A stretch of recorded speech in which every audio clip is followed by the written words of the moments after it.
નમસ્કાર દર્શક મિત્રો, પુરુષાર્થ ટેક્સ સિમ્પ્લિફાઈડની કાર્યક્રમની સાથે હું છું સ્મિતા. તો ઇન્કમ ટેક્સને લઈને આપણે જે ચર્ચાઓ કરી હતી ગયા એપિસોડમાં, અને અત્યારે પણ આપણે તેને લઈને ઘણી બધી ચર્ચાઓ કરવાની છે. ખાસ આ કાર્યક્રમમાં અનેક વેપારીઓ અને દર્શક મિત્રોની ગૂંચવણ હોય છે ઇન્કમ ટેક્સને લઈને. તેની આજે એ ગૂંચવણો છે તે આપણે સોલ્વ કરીશું.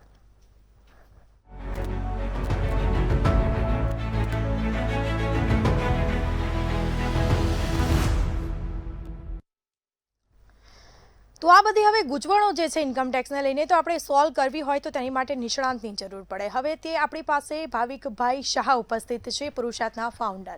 જી, મંતવ્ય ન્યૂઝમાં આપનું સ્વાગત છે. જી નમસ્કાર. ભાવિકભાઈ, આપણે જે રીતે ગયા એપિસોડમાં વાત કરી, ઇન્કમ ટેક્સને લઈને ઘણી બધી ચર્ચાઓ કરી, હજી ઘણા બધા સવાલ જવાબો પણ બાકી છે. તો ભારતીય નાવિક માટે કઈ શરત લાગુ પડે છે તેના વિશે થોડી માહિતી આપશો.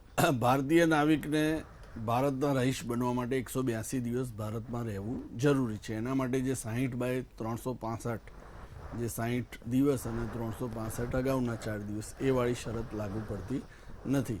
એટલે જો 182 દિવસ કરતાં વધારે ભારતમાં રહ્યો હોય તો જે રેસિડેન્ટ થશે, અને 182 દિવસ કરતાં ઓછો રહ્યો હશે તો એ નોન રેસિડેન્ટ થઈ જશે. બિલકુલથી. હવે જો કોઈ ભારતીય નાગરિક રોજગાર માટે વિદેશ જાય છે તો તેના માટે ખાસ શું નિયમો હોય જ્યારે છે? ભારતીય નાગરિક પહેલી વાર જાય છે ભારતની બહાર, તો એ 60 દિવસ કરતાં વધારે ભલે રહ્યો હશે, પણ જો 182 દિવસ કરતાં વધારે એ ભારતની બહાર રહેશે તો જે નોન રેસિડેન્ટ થશે, બાકી એ રેસિડેન્ટ થશે. એટલે જ્યારે ફર્સ્ટ ટાઈમ તમે રોજગાર માટે બહાર જાઓ છો તો એ વર્ષ દરમિયાન તમે 60થી વધારે દિવસ ભારતમાં ભલે રહ્યા હશો, પણ જો 182 કરતાં ઓછા દિવસ રહ્યા હશો તો તમે નોન રેસિડેન્ટ થઈ જશો.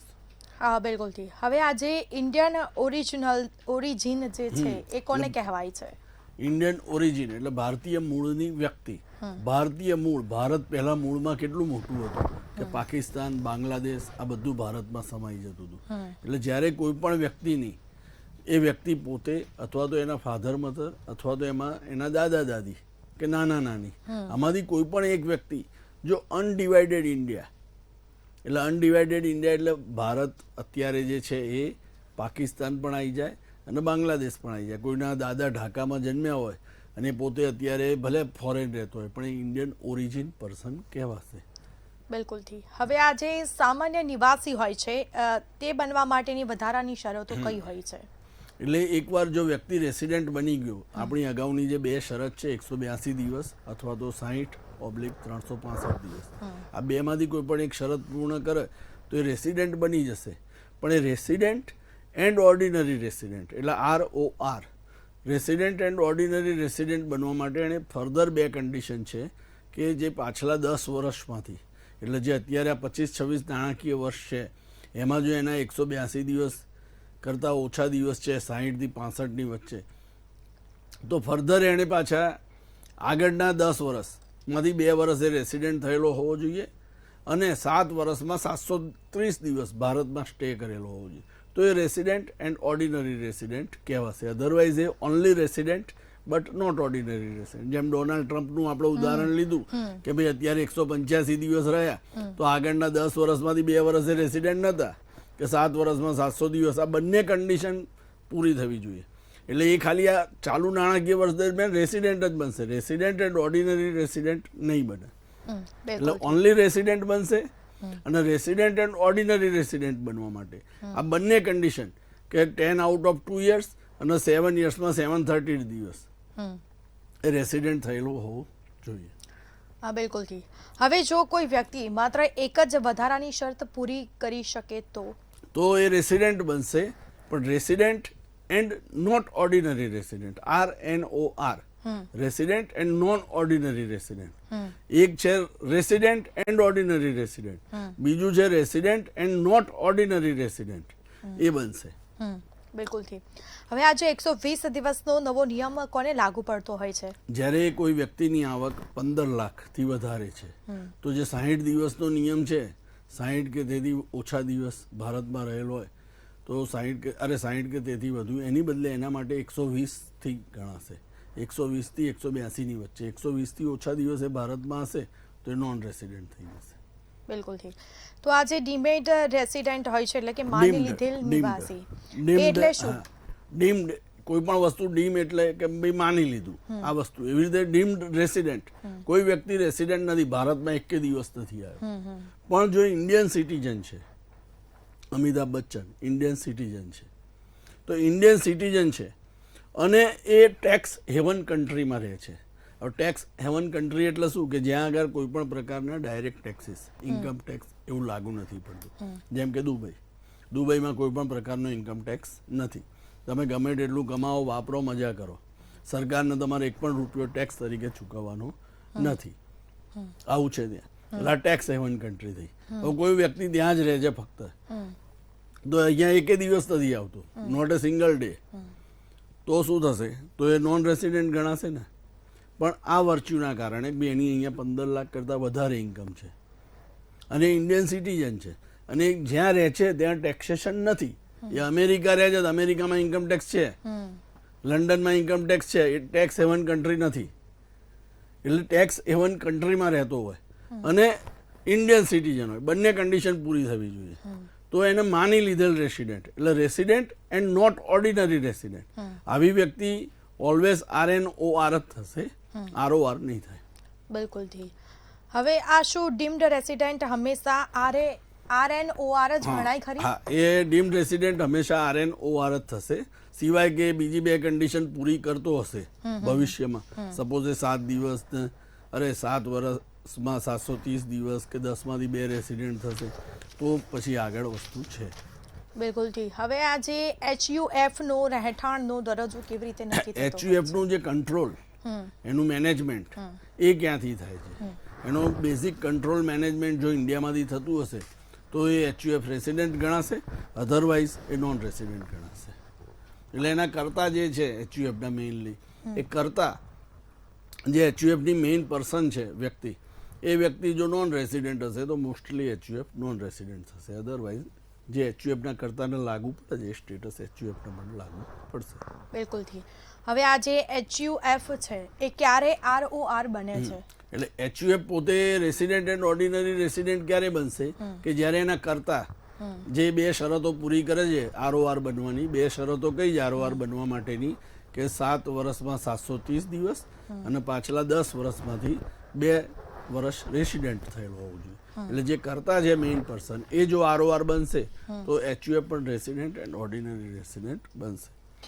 બિલકુલ ઠીક. હવે આ જે ભારતીય કંપની માટે રહેઠાણનો નિયમ શું હોય છે? હા, ઇન્ડિયન કંપની કે જે ભારતમાં રજીસ્ટર્ડ થયેલી છે તો એ ઓલવેઝ રેસિડેન્ટ જ ગણાશે. ભલે એના ગમે ત્યાં ગમે તેટલા બિઝનેસ હશે, અમેરિકામાં બિઝનેસ હશે કે ગમે ત્યાં હશે, એ ઓલવેઝ રેસિડેન્ટ જ ગણાશે ઇન્ડિયન કંપની. હા, બિલકુલ ઠીક. હવે આ જે વિદેશી કંપની ક્યારે નિવાસી ગણાતી હોય છે? વિદેશી કંપની એનું પોએમ એટલે કવિતા નહીં પણ POEM, place of effective management. એ જ્યાં છે એ ક્યાંથી એનું મેનેજમેન્ટ ઇફેક્ટિવ થાય છે? એ ઇન્ડિયામાંથી થાય છે કે આઉટ ઓફ ઇન્ડિયામાંથી થાય છે? જો એનું ઇન્ડિયામાંથી મેનેજમેન્ટ થતું હશે તો એ રેસિડેન્ટ થશે, અને આઉટ ઓફ ઇન્ડિયાથી થતું હશે તો એ નોન રેસિડેન્ટ થશે. બિલકુલ ઠીક. તો ખાસ કરીને હવે આ ભાગીદારી પેઢી ક્યારે બિન નિવાસી ગણાતી હોય છે? પાર્ટનરશિપ ફર્મ પણ જ્યારે એનું જે મેનેજમેન્ટ છે, એનું કંટ્રોલ છે એના બિઝનેસનું, એ બધું જો આઉટ ઓફ ઇન્ડિયાથી થાય છે તો એ પાર્ટનરશિપ ફર્મ પણ નોન રેસિડેન્ટ ગણાશે, અને એના બિઝનેસનું કંટ્રોલ જે છે, મેનેજમેન્ટ છે, એ ઇન્ડિયામાંથી થતું હશે તો એ રેસિડેન્ટ ગણાશે. બિલકુલ ઠીક. હવે જે ROR જે છે વ્યક્તિએ એ કઈ આવક પર ટેક્સ ભરવો પડતો હોય છે તેણે? રેસિડેન્ટ એન્ડ ઓર્ડિનરી રેસિડેન્ટ અને resident but not ordinary resident, આ બંને વચ્ચે જે મેઇન ડિફરન્સ છે ઇન્કમનો, એ શું છે? રેસિડેન્ટ એન્ડ ઓર્ડિનરી રેસિડેન્ટ, જેમ તમે હું આ બધા જે આપણે છીએ કે આપણે કોઈ દિવસ ફોરેન ગયા નથી, આપણે always resident and ordinary resident જ છીએ, તો એ લોકોએ ગમે ત્યાં કમાય, આખી ગ્લોબલ ઇન્કમ વોટ એવર, અમેરિકામાં તમે મકાન લીધું, 15 દિવસ રહેવા ગયા, ત્યાં કશું ઇન્વેસ્ટ કરી આવ્યા, તો એમાંથી પણ જે કંઈ પણ ઇન્કમ થાય છે ત્યાં આગળ, તો એ ઇન્કમ પણ અહીંયા ટેક્સેબલ થશે. એ રેસિડેન્ટ એન્ડ ઓર્ડિનરી રેસિડેન્ટ માટે. જ્યારે resident but not ordinary resident, એના માટે ખાલી ઇન્ડિયાની ઇન્કમ ઉપર ઇન્કમ ટેક્સ લાગશે. એટલે કદાચ અમેરિકામાં આપે જે રીતે કહ્યું કે 15 દિવસ બી રહ્યા હોય તો ત્યાંનું જે આવક થઈ હોય એ ત્યાંની ટેક્સ કોઈ અહીંયા પણ આપવો ઇન્કમ પડે. હોય એની અહીંયા આગળ ટેક્સ ગણાશે, કારણ કે આપણે resident and ordinary global income ઉપર આપણે ટેક્સ ભરવો પડશે. બિલકુલ. એમાં ડબલ ટેક્સેશન, એવોઇડન્સ બેનિફિટ આવું બધું મળતું હોય છે. બિલકુલથી. તો હવે આ જે બિન નિવાસી માટે કઈ આવક ટેક્સ પાત્ર હોય છે? નોન રેસિડેન્ટ માટે એવી ઇન્કમ કે જે ખાલી ભારતમાં અર્ન કરી છે એણે, કે જે ઇન્ડિયામાંથી એક્રુ થઈ છે અથવા તો ડીમ ટુ બી એક્રુ ગણાય છે, કે ભાઈ જે ભારતમાંથી કમાયા હોય પૈસા, ભારતમાં એનો બિઝનેસ હોય ને એમાંથી જે કંઈ પણ કમાણી થતી હોય તો એ જ ઇન્કમ ઇન્ડિયામાં ટેક્સેબલ થશે નોન રેસિડેન્ટ માટે. કે ભાઈ આજે હું અહીંથી અમેરિકા જતો રહ્યો છેલ્લા 15 વર્ષથી અને મારું અહીં મકાન છે, હું રેન્ટ ઉપર આપું છું, તો એની જે કંઈ પણ ઇન્કમ થાય છે એ મારી ઇન્ડિયાની ઇન્કમ કહેવાય. એ ભલે ફોરેનમાં કદાચ ટેક્સ એની ઉપર લાગતો હોય તો મારે ત્યાં ભરવાનો, બાકી મારે અહીંયા તો આ ઇન્કમ ઉપર ટેક્સ ભરવો પડશે જે મારી ઇન્ડિયામાંથી એક્રુ થાય છે, નોન રેસિડેન્ટ હોઉં તો પણ. બિલકુલથી. હવે શું RNOR જે છે એ વ્યક્તિએ વિદેશી બિઝનેસની આવક ઉપર ભારતમાં ટેક્સ ભરવો પડે છે કે નથી ભરવો પડતો? એટલે resident and non ordinary resident માટે એની ફોરેનની જે ઇન્કમ હોય એની ઉપર ટેક્સ નથી લાગતો. જેમ આપણે RORમાં બધા ઉપર લાગે છે, RNORમાં ફોરેનની ઇન્કમ ઉપર ટેક્સ નથી લાગતો, પણ એમાં જો એનું કંટ્રોલ મેનેજમેન્ટ ઇન્ડિયામાંથી થતું હોય બરાબર તો એની ઉપર ટેક્સ લાગશે. બિલકુલથી. હવે જો ભૂતકાળની વિદેશી આવક જે ચાલુ વર્ષે ભારતમાં લાવવામાં આવે છે તેના ઉપર ટેક્સ લાગે છે કે નથી લાગતો? જે કંઈ પણ આપણે ભૂતકાળમાં કમાયા હોઈએ ફોરેનમાં, ત્યાં ઇન્વેસ્ટ કરેલા હોય, ત્યાંથી પૈસા આપણે રિલીઝ કરીએ છીએ અને અહીંયા રેમિટન્સ જેને કહેવાય, ફોરેનમાંથી પૈસા ભારતમાં લાવતા હોઈએ એને રેમિટન્સ કહેવાય. તો એ રેમિટન્સ ઉપર કોઈ પણ પ્રકારનો ટેક્સ લાગતો નથી. જેમ કે આપણો છોકરો ત્યાં આગળ છે, નોકરી કરે છે, એ ત્યાં જે કંઈ પણ અર્ન કરે છે એ પૈસા ત્યાં સેવ નથી કરતો, કારણ કે ત્યાં ઇન્ટરેસ્ટ રેટ બહુ છે નહીં. ઇન્ડિયામાં ઇન્ટરેસ્ટ રેટ ઘણા છે, તો એ ત્યાં જે કંઈ પણ સેવિંગ ત્યાં કરવાની બદલે આપણને અહીંયા મોકલી આપે પૈસા, તો એ રેમિટન્સ કહેવાય. એ આપણી અર્નિંગ નથી, તો એ રેમિટન્સ ઉપર કોઈ પણ પ્રકારનો ટેક્સ લાગતો નથી. આ એ પૈસાને અહીંયા ઇન્વેસ્ટ કરીશું અને એમાંથી જે કંઈ પણ કમાઈશું તો એની ઉપર પાછો ટેક્સ લાગશે. બિલકુલથી. તો આ જો એક્યુર ઓફ અરેન્જ ઇન ઇન્ડિયા એટલે એક્રુ ઓર અરાઇઝ ઇન ઇન્ડિયા, કે ભાઈ એક્રુ થયું એટલે મળવું, કે ભાઈ મારું મકાન અહીંયા છે તો એમાંથી મને ભાડું મળ્યું, એ એક્રુ ઓર અરાઇઝ ઇન ઇન્ડિયા કહેવાય. કે મારા રિલાયન્સ ઇન્ડસ્ટ્રીઝમાં શેર છે, એની ઉપર મને ડિવિડન્ડ મળ્યું, તો રિલાયન્સ ઇન્ડસ્ટ્રી ક્યાં છે? ઇન્ડિયામાં છે. એનું ડિવિડન્ડ આવ્યું એ મારું ઇન્ડિયન ઇન્કમ કહેવાય. એ ભલે હું ગમે ત્યાં આવું, એટલે મારી ઇન્ડિયન ઇન્કમ છે એ એક્રુ ઓર અરાઇઝ ઇન ઇન્ડિયા કહેવાશે. કે જ્યારે એનો ઇન્કમનો જે સોર્સ છે, આ ઇન્કમ તમને કેમ મળી? કે તમે પેન્શનર છો, અત્યારે તમને અહીંયા ઇન્ડિયામાં તમને પેન્શન મળે છે, કેમ મળ્યું? કે ભાઈ તમે સર્વિસ ઇન્ડિયામાં કરી હતી. ભલે આજે તમે 20 વર્ષથી અમેરિકા છો, પણ જે ઇન્ડિયામાં પેન્શન મળે છે એ પેન્શન તમારું એક્રુ ઓર અરાઇઝ ઇન ઇન્ડિયા કહેવાય. એટલે એ ઓલવેઝ ટેક્સેબલ છે. બિલકુલથી. શું ભારતમાં આવવાનો અને જવાનો દિવસ ગણતરીમાં લેવાય છે ખરા? હા, બંને દિવસો ગણતરીમાં લેવાય. ભલે રાત્રે 11 વાગે તમે ઇન્ડિયા છોડો છો, છતાં પણ એ દિવસ આખે આખો ગણાશે. સવારે 6 વાગે પણ ઇન્ડિયા છોડો છો, જે તારીખે તમે ઇન્ડિયા છોડ્યું ને જે તારીખે તમે ઇન્ડિયામાં આવ્યા, એ બંને દિવસ તમારા આપણે કેલ્ક્યુલેશનમાં ગણીશું. બિલકુલથી. તો શું ભારતમાં રોકાણ સતત હોવું જરૂરી છે ખરી? ના, સતત રોકાણ હોવું જરૂરી નથી. તમે ભારતમાં 10 વાર આવ્યા, 10 વાર ગયા, બબે દિવસ, 5 દિવસ, 10 દિવસ એવી રીતે પણ અહીંયા સ્ટે કર્યો, એ બધું જે આખા વર્ષ દરમિયાન 1/4/25 થી 31/3/26 આ ફાઇનાન્શિયલ યર ગણાશે. તમે 20 માર્ચે આવ્યા અને છેક 15 જૂન સુધી રહો છો, તો 20 માર્ચથી 31 માર્ચ 11 દિવસ એક વર્ષમાં જશે અને 1 એપ્રિલથી 15 જૂન એ બીજા વર્ષમાં જશે. એટલે ઘણા બધા એનઆરઆઈઝ એવી રીતે પ્લાન કરતા હોય છે કે 60 ડેઝ છે તો ફેબ્રુઆરી, માર્ચ, પછી એપ્રિલ, મે 4 મહિના સળંગ રહે, તો 60 દિવસ થાય નહીં. એવી રીતનું પ્લાનિંગ એ લોકો ગોઠવતા હોય છે.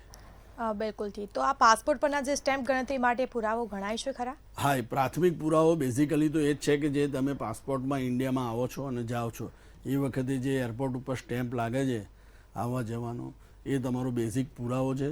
એ તમારે સાચવી રાખવો પડે અને છેલ્લા 10 વર્ષનો રેકોર્ડ સાચવવો આના માટે જરૂરી છે. બિલકુલથી.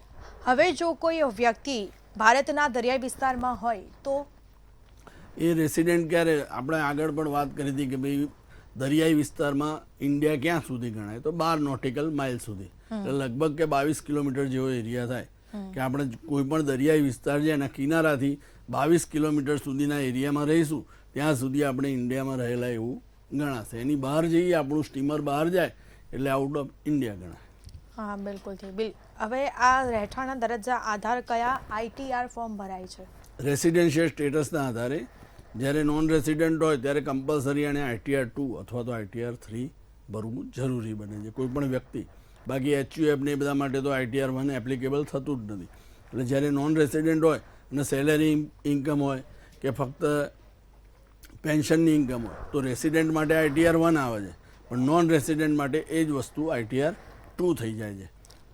હા બિલકુલથી. હવે વાત કરીએ તો શું કોઈ વ્યક્તિ એક જ વર્ષમાં 2 દેશનો નિવાસી હોઈ શકે ખરા? ડેફિનેટલી હોઈ શકે, કારણ કે નિવાસી હોવું અને સિટીઝન હોવું એ બે વસ્તુ ડિફરન્ટ છે. જેમ આપણે અગાઉ વાત કરીએ કે કોઈ એક વ્યક્તિ એક દેશમાં, આપણા દેશમાં 60 દિવસનો કે 182 દિવસનો રૂલ્સ લાગે છે, તો એના આધારે એ અહીંયા પણ નિવાસી થઈ શકે. બીજા કન્ટ્રીમાં 40 દિવસ હોય, 50 દિવસ હોય, એટલે એના કાયદા હેઠળ એ પ્રમાણે એ નિવાસી થઈ શકે છે. એટલે એક સાથે એક જ વ્યક્તિ વધારે કન્ટ્રીમાં નિવાસી થઈ શકે છે એક જ વર્ષ દરમિયાન. બિલકુલથી. હવે આવી સ્થિતિમાં જો બેવડા કરવેરાથી કેવી રીતે બચી શકાય છે?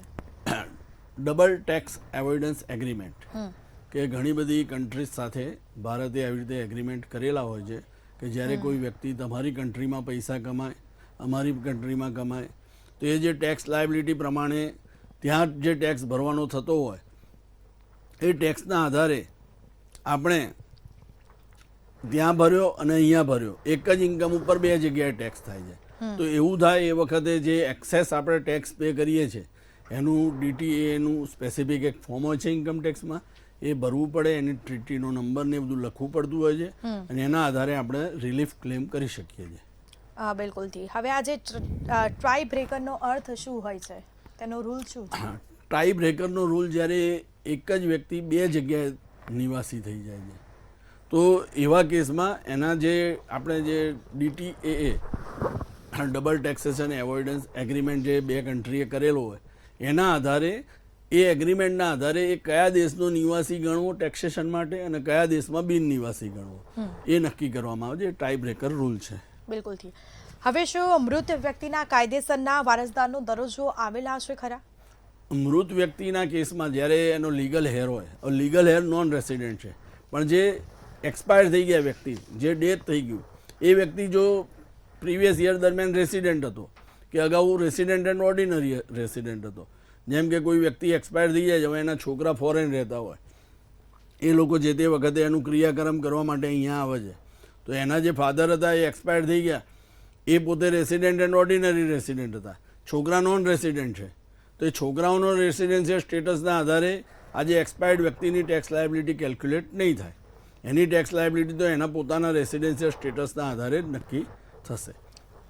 હા બિલકુલથી. તો હવે આ જે વિદેશી સરકારના રાજદૂતો માટે શું નિયમ હોય છે? વિદેશી સરકારના રાજદૂતો, જે ઇન્ડિયન એમ્બેસી, જે બીજા કન્ટ્રીની એમ્બેસીઓ હોય છે, એ લોકો અહીંયા આગળ રહેતા હોય છે, એટલે એનો જે કંઈ પણ સ્ટાફ હોય અને પોતે રાજદૂત, તો એ લોકો અહીંયા રેસિડન્ટ થઈ જાય છે, કારણ કે એ લોકો ઇન્ડિયામાં રહે છે, 10 વર્ષથી રહેતા હોય, તો રેસિડન્ટ એન્ડ ઓર્ડિનરી રેસિડન્ટની પણ કન્ડિશનો પાલન થતી થઈ જાય. છતાં પણ એમને સ્પેસિફિકલી ઇન્કમ ટેક્સમાંથી અમુક પ્રકારની જે ઇન્કમ્સ હોય એમની એ બધી એક્ઝેમ્પ્ટ આપેલી છે. બાકી એ સિવાય એ પોતે અહીંયા કંઈ એક્ટિવિટીઝ કરતા હોય ને એમાંથી કોઈ અર્નિંગ કરતા હોય તો એનું જે તે સ્ટેટસ પ્રમાણે એમને ટેક્સ ભરવો પડતો હોય. હા બિલકુલથી. હવે કોઈને ગિફ્ટ કે ભેટ ઉપર ટેક્સ લાગે છે ખરા? કોને લાગે છે? જો બિન નિવાસી ભારતીય છે એને કોઈ પણ ભારતીય તરફથી 50,000 કે એથી વધારની ગિફ્ટ મળે, એટલે 50,000 રૂપિયા કરતાં વધારની ગિફ્ટ મળે, જે નોર્મલ કેસમાં આપણને પણ બ્લડ રિલેશન સિવાયના જ્યારે પણ રિલેશનમાંથી ગિફ્ટ મળે છે તે 50,000 રૂપિયા કરતાં વધારેની ગિફ્ટ ઉપર ટેક્સ લાગે છે. હવે આ જે સેક્શન 9 છે એ શું સૂચવે છે? એ એકચ્યુઅલી એ સેક્શન એવી છે કે જે તમારી ઇન્કમ છે એ deem to accrue or arise in India, કે જ્યારે તમારી વસ્તુ ઇન્કમ એ ડીમ ટુ એક્રુ, કે આ વસ્તુ માની લેવામાં આવશે કે આ વસ્તુ તમને ઇન્ડિયામાં મળી. જેમ કે કોઈ પણ વ્યક્તિ પેન્શનર છે, એ અત્યારે ફોરેન ગયેલો છે 25 વર્ષથી, જ્યારે રિટાયર્ડ થયો 62 યર્સ એ છે કે 60 વર્ષે, એ પછી એ તરત એના છોકરા જોડે ફોરેન જતો રહ્યો, આજે એની ઉંમર 85 વર્ષ છે, એનું જે કંઈ પણ પેન્શન આ તે બધું આવે છે, એણે અહીંયા આગળ સ્પેસિફિકલી ભાઈ મારું ફોરેનની બ્રાન્ચના એકાઉન્ટમાં તમે ટ્રાન્સફર કરવું, એ રીતે બધું કરેલું છે સેટઅપ, કે હવે અહીંયા ઇન્ડિયા આવવાની એની કોઈ ઈચ્છા જ નથી, હવે આ જે પેન્શનની ઇન્કમ એને ફોરેન જ રિસીવ થાય છે, હા પણ એ શા માટે ફોરેન રિસીવ થાય છે? Deem to be accrue or arise in India. કેમ કે એની જોબ ક્યાં એણે કરેલી? ઇન્ડિયામાં કરેલી. તો એ જે ઇન્કમ છે એ deem to be accrue or arise in India. Indian કંપનીનું ડિવિડન્ડ છે. તમે નોન રેસિડેન્ટ છો, તમારી પાસે રિલાયન્સના શેર છે, તમે બધા ત્યાં ડીમેટ એકાઉન્ટમાં હોલ્ડ કરો છો. રિલાયન્સ ઇન્ડસ્ટ્રી ક્યાં છે? ઇન્ડિયામાં છે. એના શેરનું જે ડિવિડન્ડ છે એ deem to accrue or arise in India. ભલે એ તમને ફોરેનમાં રિસીવ થાય, ડોલરમાં રિસીવ થતું હોય, પણ એ ત્યાં જ મળશે અને એની ઉપર અહીંયા ટેક્સ ભરવો પડશે. બિલકુલથી. હવે આ જે બિઝનેસ કનેક્શન હોય છે એ શું હોય છે? બિઝનેસ કનેક્શન એટલે જ્યારે કોઈ પણ વ્યક્તિ એનઆરઆઈ છે, અહીંયા બિઝનેસ કરે છે, તો અહીંયા બિઝનેસ એ ડાયરેક્ટ તો કરી નથી શકવાનો. રોજ રોજ કે અમેરિકાથી અપડાઉન થવાનું નથી. તો અહીંયા એનો કોઈ પણ એજન્ટ કે કોઈ પણ એની વ્યક્તિ એ એપોઇન્ટ કરે કે ભાઈ તું મારા વતી અહીંયા બધું ડીલ્સ કરજે, અને એ પ્રમાણે ઓર્ડર એક્ઝિક્યુટ કરતા હોય તો બિઝનેસ કનેક્શન થયું. તો એની જે કંઈ પણ ઇન્કમ થાય છે એ ઇન્કમ ટેક્સેબલ ગણાશે. બિલકુલથી. હવે શું નિવાસી દરજ્જો બદલાવાથી ટેક્સ દરો બદલાય છે ખરા? ડેફિનેટલી બદલાય છે. જ્યારે નોન રેસિડેન્ટ વ્યક્તિ અને રેસિડેન્ટ એ બેમાં બહુ મોટો ફેર પડી જાય. અત્યારે જે નવા વર્ષથી 12 લાખની સ્કીમ આવે છે કે 12 લાખ સુધી ઇન્કમ ફ્રી, તો એમાં બેઝિક 87 એનું રિબેટ છે, 60,000 રૂપિયા. કે ભાઈ તમારું 4 લાખ સુધી ફ્રી છે, 4 થી 12 લાખ સુધીની જે વધારાની 8 લાખ ઉપર 60,000 રૂપિયા ટેક્સ આવે છે, તો એ રિબેટ મળે. તો આ રિબેટ ફક્ત રેસિડેન્ટને જ મળે, નોન રેસિડેન્ટને નથી મળતું. એટલે નોન રેસિડેન્ટ માટે તો 4 લાખથી ઉપર જ્યારે આવક જશે એટલે ટેક્સ ભરવાનો આવશે. બીજું કે શોર્ટ ટર્મ કેપિટલ ગેઇન હોય, શેર માર્કેટમાં નોન રેસિડેન્ટ વ્યક્તિ અહીંયા કોઈ ટ્રેડિંગ કરે છે, તો એનો શોર્ટ ટર્મ કેપિટલ ગેઇન થયો. તો જ્યારે ઇન્ડિયન રેસિડેન્ટ છે એને એની બેઝિક ઇન્કમમાં, કે સપોઝ હું અહીંયા આગળ શેર માર્કેટ ટ્રેડિંગ કરતો હોઉં અને મારી ઇન્કમ ફક્ત 4 લાખ રૂપિયા થાય છે શોર્ટ ટર્મ કેપિટલ ગેઇનની, બીજી કોઈ ઇન્કમ જ નથી વર્ષ દરમિયાન, તો મારો આ short term capital gain 4 lakh રૂપિયા ટેક્સ ફ્રી થઈ જશે. હું રેસિડેન્ટ છું તો. પણ એ જ વસ્તુ જો હું નોન રેસિડેન્ટ છું અને મારો 4 લાખ રૂપિયા શોર્ટ ટર્મ કેપિટલ ગેઇન છે, મારે 80,000 રૂપિયાની ઉપર 20% ટેક્સ ભરવો જ પડશે. એમાં મને 0 એક્ઝેમ્પશન. મારી બેઝિક એક્ઝેમ્પશનની લિમિટમાં એ ટેક્સ મને બેનિફિટ નહીં મળે. એટલે નોન રેસિડેન્ટ ઇન્ડિયન માટે બેઝિક એક્ઝેમ્પશન લિમિટ એ ફક્ત નોર્મલ ઇન્કમ માટે છે, ઇન્ટરેસ્ટ, ડિવિડન્ડ એવા માટે. બાકી શોર્ટ ટર્મ જે સ્પેશિયલ રેટ ઇન્કમ છે, શોર્ટ ટર્મ, લોંગ ટર્મ, એ બધા માટે 0 એક્ઝેમ્પશન લિમિટ છે. એની ઉપર સીધો ટેક્સ આવશે. 87 એનું રિબેટ નહીં મળે, એટલે એના કારણે એની લાયબિલિટી વધી જશે. એટલે નોન રેસિડેન્ટના ઇન્ડિયામાં ટેક્સ લાયબિલિટી વધારે રહે છે. બિલકુલથી. તો ભાવિકભાઈ, આપે જે ચર્ચાઓ કરી, સવાલ જવાબો કર્યા, આપણે આશા રાખીએ કે દર્શક મિત્રોને ખબર પડી જશે, પરંતુ થોડી ઘણી ટિપ્સ આપી દો દર્શક મિત્રોને. જે કોઈ પણ વ્યક્તિ નોન રેસિડેન્ટ છે કે ફોરેન વારંવાર ફ્રિકવન્ટ ટ્રાવેલર્સ છે, એ લોકોએ ઓલવેઝ એમના છેલ્લા 15 થી 20 વર્ષના પાસપોર્ટ સાચવી રાખવા જરૂરી બને છે. કારણ કે સરકાર, ઇન્કમટેક્સ ડિપાર્ટમેન્ટ છેલ્લા 5 વર્ષની પણ સ્ક્રુટિની કાઢી શકે છે. તો જો છેલ્લા 5 વર્ષ પહેલાંની સ્ક્રુટિની નીકળી તો એના 10 વર્ષ અગાઉનો પણ રેકોર્ડ્સ તમારી પાસે માગી શકે છે પ્રૂવ કરવા માટે કે તમે રેસિડેન્ટ હતા કે ઓર્ડિનરી રેસિડેન્ટ હતા કે નોન રેસિડેન્ટ હતા. અધરવાઇઝ તમારા રિટર્નના જે ભરેલા જે આખા ફેલ થઈ જશે કે તમે રેસિડેન્ટ પ્રમાણે રિટર્ન ભર્યા અને એ લોકો નોન રેસિડેન્ટ ગણી કાઢશે. તો ટેક્સ લાયબિલિટીમાં ઘણો બધો ડિફરન્સ આવી જશે અને ઇન્ટરેસ્ટ સાથે લાયબિલિટી વધી જશે. એટલે પાસપોર્ટ એ ખૂબ જ અગત્યનો પુરાવો છે આ બધા કેસ માટે, જ્યારે વ્યક્તિને પોતાનું સ્ટેટસ સાબિત કરવું હોય ત્યારે. એટલે પાસપોર્ટ સાચવી રાખવા ખૂબ જ જરૂરી છે. બિલકુલથી. તો ભાવિકભાઈ, અમારા દર્શક મિત્રોને સરસ માહિતી આપી તે બદલ આપનો ખૂબ ખૂબ આભાર. તો ઇન્કમ ટેક્સને લઈને ઘણા બધા સવાલ જવાબો કર્યા અને આ જે ગૂંચવણભર્યા સવાલો હતા તેના જવાબ આપ્યા ભાવિકભાઈએ અને ઘણી બધી ચર્ચાઓ કરી છે. ફરી મળીશું નવા મુદ્દા સાથે. મને રજા આપશો. નમસ્કાર.